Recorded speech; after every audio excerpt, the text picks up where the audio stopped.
지금으로부터 30년 전 1991년 4월 9일 러시아로부터 독립을 선언한 신생국가로 수도 트빌리시, 인구는 약 400만 명, 유럽 대륙과 아시아의 경계에 있는 카프카즈 산악지대에 위치하고 있어 교통과 교육의 중심지 역할도 했지만 이러한 지리적 특성 때문에 역사상 주변국들로부터 끊임없이 침략을 받았던 나라, 바로 조지아입니다. 러시아어로는 구루지아, 조지아어로는 사카르트벨로 라고도 불리는 조지아가 최근 들어 머나먼 한국과 긴밀한 협력 관계를 구축하고 발전시키기 위해 한국의 중요한 국책 사업을 맡기고 FTA 협정 체결을 위한 협의를 제안하는 등의 움직임을 보이며 세간의 이목을 끌고 있습니다. 유럽과 아시아 대륙을 잇는 지리적으로 큰 장점을 갖춘 조지아의 경우 유럽연합, 흑해경제협력기구, 중동걸프협력회의, 독립국가연합 등에 진출할 수 있는 세계적인 거점으로서 독립을 선언한 이후 교통과 물류 등의 산업을 중심으로 한때는 10%대의 높은 성장률을 보이는 등 작지만 무한한 잠재력을 지닌 나라입니다.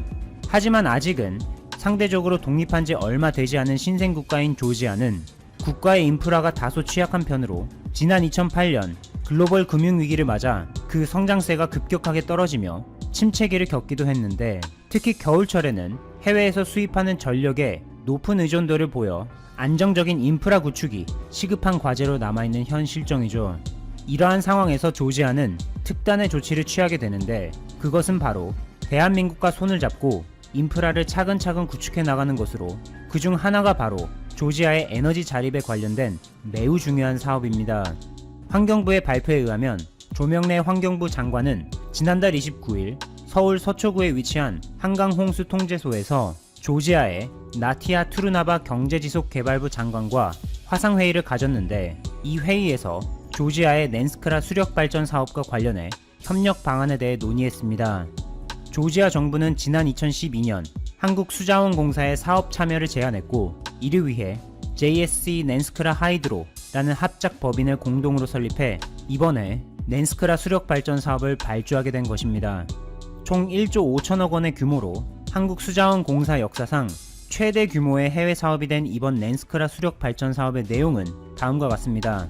조지아의 북서부 산악지대인 스와네티 지역의 낸스크라 강 유역에 수력발전 시설을 5년에 걸쳐 건설하고 한국수자원공사가 이 시설을 36년간 운영하게 되는데, 여기서 생산되는 모든 전력을 조지아의 전력공사에 판매해 수익을 얻고, 이후에는 조지아 정부에 낸스크라 수력발전소의 소유권을 넘기는 건설, 운영, 소유권 이전으로 이어지는 BOT 방식으로 진행되는 사업입니다. 해당 관계자에 의하면 낸스크라 수력발전 시설을 통해 생산할 수 있는 연간 발전량은 약 1219GWh로 예상되는데, 한국의 것과 비교해보면 소양강댐의 무려 2.5배에 달하는 것으로 조지아 국민 60만여 명이 1년 동안 사용할 수 있는 대규모 전력량이라고 전해졌습니다.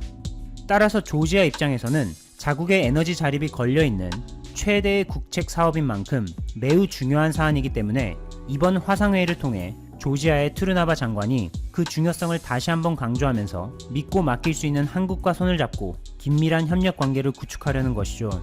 최근 들어 미국을 비롯해 브라질, 인도, 일본 등 여러 해외 국가에서 코로나19 사태가 재확산되는 조짐이 보이면서 마치 이에 비례해서 오르듯 금 시세가 무서운 속도로 상승하고 있는데, 이처럼 불확실성이 커질 때 안전자산으로 취급을 받을 정도로 가치가 있는 금 혹은 골드, 석유는 이러한 금처럼 가치가 있는 것으로 블랙골드라고도 불리는데, 친환경 산업의 중요성이 커지는 현재 각광받는 분야들 중 하나가 바로 물과 관련된 산업으로 블랙골드에 빗대 블루골드라는 별명이 붙었죠. 그만큼 물 산업이 중요해지고 있는 가운데 이번 조지아의 낸스크라 수력발전 사업에서 발전소의 건설 부문에 있어서도 역시 한국 기업이 참여하게 됐는데, 한국과 아랍에미리트의 원전 건설 사업을 비롯해 사우디, 카타르, 우즈베키스탄, 콜롬비아, 베네수엘라 등 여러 국가의 제련소, 가스 처리 시설, 해상 원유 정제 시설 등을 건설하는 플랜트 사업, 복합 화력 발전소, 변전소 공사 등의 에너지 사업, 그리고 각종 토목 및 건축 사업을 영위하고 있는 한국의 현대건설이 바로 그 주인공입니다. 현대건설은 터키의 현지 업체 리막과 설립한 합작 법인을 통해 지난해 11월에 총 7억 3,700억 달러 규모의 수력발전 시설의 공사 사업에 낙찰 의향서를 접수했고 현재는 사업의 우선 협상 대상자로 선정된 상태인데 현대건설은 이번 사업을 계기로 처음으로 조지아에 진출하는 발판을 마련하면서 독립국가연합 등 해외 진출 시장의 다변화 전략에 박차를 가하고 있습니다. 이번 사업에서 현대건설은 수력발전소와 댐, 터널 2개소 등을 건설하게 되는데 여기서 엔지니어링, 건설, 구매 등 프로젝트의 모든 과정을 현대건설이 일괄 수행하는 턴키 방식이 도입됩니다. 턴키 방식은 열쇠를 돌리면 모든 설비가 가동되는 상태로 상대방에게 인도한다는 의미로 쉽게 말하자면 조지아 정부는 이번 대규모 국책 사업에 있어서 처음부터 끝까지 모든 과정을 전적으로 한국 기업에 믿고 맡기려는 것입니다. 이처럼 한국을 향한 조지아의 믿음과 관심은 이외에 여러 방면에서 관찰되고 있는데 그 사례로 지난해 10월 문희상 전 국회의장이 세르비아와 아제르바이잔에 이어 조지아를 방문한 적이 있는데 그때 당시 조지아의 살로메 주라비시빌리 대통령은 한국의 문재인 대통령을 조지아에 초대하고 싶다. 조지아에 한국 대사관이 공식으로 개설되면 양국 관계에 큰 도움이 될 것이다. 라고 언급하며 한국에 적극적으로 러브콜을 보낸 바 있습니다. 또한 조지아의 기오르기 가하리아 총리의 경우 한국은 아시아에서 가장 중요한 경제 대국이다. 한 조지아 수교 30주년을 맞는 2022년에는 수도 트빌리시에 한국 대사관이 개설되기를 희망한다. 낸스크라 수력 발전 사업을 한국수자원공사 등 한국 기업이 맡아줘서 정말로 든든하다. 라며 마찬가지로 한국과의 긴밀한 협력관계 발전을 희망했습니다. 참고로 살로메 주라비시빌리 대통령은 프랑스 이민자 2세이면서 조지아에서는 최초의 여성 대통령으로 영국 BBC의 보도에 따르면 지난 2018년 11월에 치러진 대선 결선 투표에서 당시 무소속이었던 주라비시빌리 후보가 야권 통합 후보를 누르고 당선됐습니다. 주라비시빌리 대통령은 프랑스에서 태어나 외교관으로 경력을 쌓다가 2003년에 조지아의 수도 트빌리시 주재 프랑스 대사로 임명되면서 모국인 조지아로 돌아왔고 현재 대통령직을 수행하고 있는 것입니다. 지난 5월 21일 주라비시빌리 조지아 대통령의 요청으로 마침내 한국 문재인 대통령과 처음으로 정상통화를 하게 됐는데 약 35분 동안 이어진 정상통화에서 주라비시빌리 대통령은 문재인 대통령에게 조지아가 코로나19 사태에 대응하는 과정에서 한국 정부가 고품질의 진단키트를 지원해준 것에 대해 깊은 사의를 표명한다 라고 언급하며 먼저 깊은 감사의 뜻을 전했습니다. 또한 문 대통령에게 조지아 방문을 요청하면서 동시에 한국과 조지아 양국 간의 자유무역 협정 체결을 위한 협의를 제안하기도 했습니다.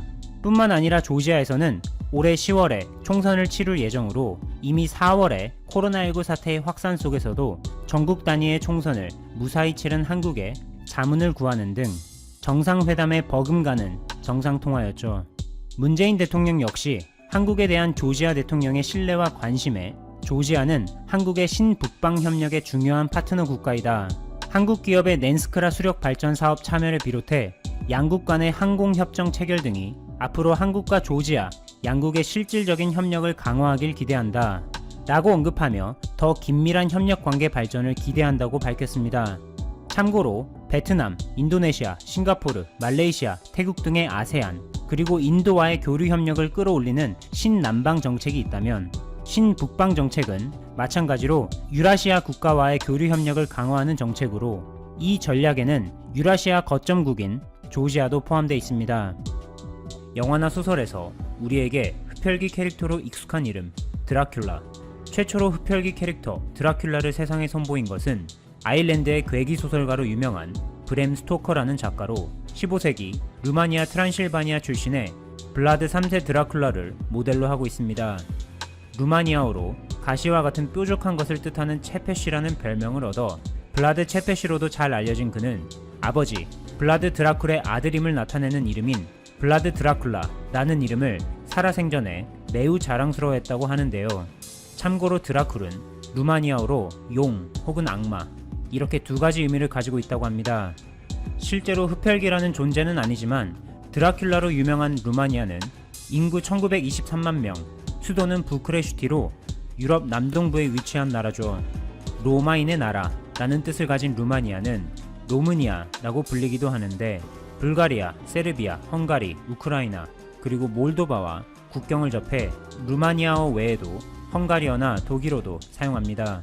최근 루마니아에서는 소설이나 영화에서 종종 들어봤던 일이 일어나 화제를 모았는데 그 주인공은 루마니아의 비앙카 미하이입니다.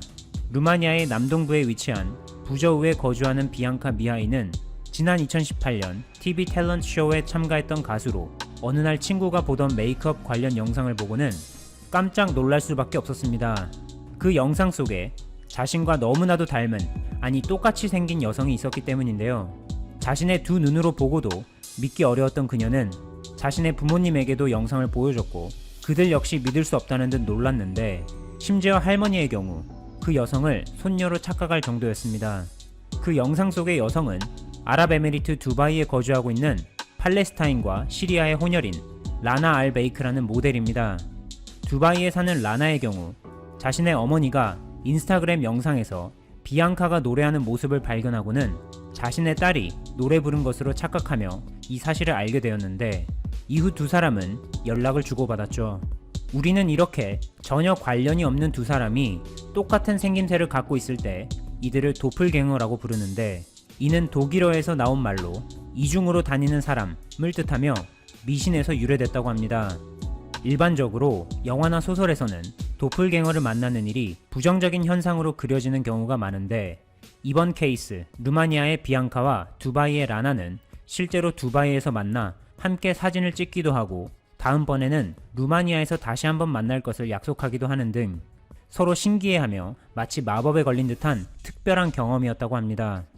비앙카가 SNS를 통해 공개한 해당 사진에서는 둘의 메이크업과 헤어스타일이 확연하게 달라 100% 완전히 똑같아 보이진 않지만 계속 사진을 보다 보니 쌍둥이를 보는 것과는 또 다른 묘한 기분이네요. 한편 루마니아는 1988년 서울 올림픽 당시 선수단 파견을 계기로 2년 뒤인 1990년에 한국과 수교를 맺었고 올해 3월 수교 30주년을 맞아 문재인 대통령은 클라우스 요하니스 루마니아 대통령과 서로 축하 서한을 교환하며 굳건한 전략적 동반자 관계를 확인했습니다. 또한 지난 21일에는 미하이 치온팩 주한 루마니아 대사가 루마니아 원전 관련 협력 방안을 논의하기 위해 경주를 방문한 바 있습니다. 한국 수력원자력은 올해 1월 루마니아의 체르나부다 원전과 관련해 루마니아 원자력 공사가 발주한 10억 원 규모의 국제 공개 경쟁 입찰에서 최종 공급사로 선정되면서 중소기업과 함께 기자재 설계와 제작, 그리고 품질 관리와 기기 검증을 맡은 바 있습니다.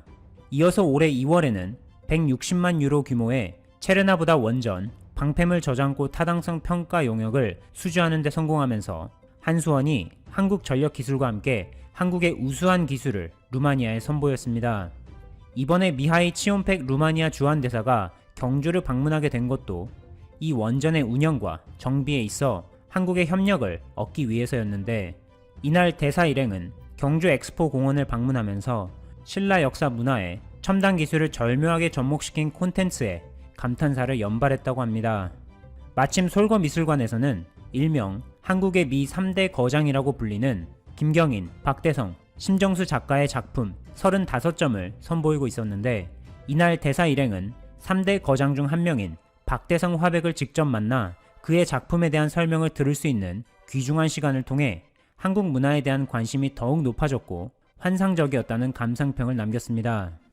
참고로 미하이 치온팩 대사는 루마니아 내에서도 외교 의전 분야에서 손꼽히는 전문가로 통하는데 이번 경주 방문이 대한민국과 루마니아 양국 간의 앞으로의 활발한 교류에 있어서 긍정적인 신호로 작용했죠.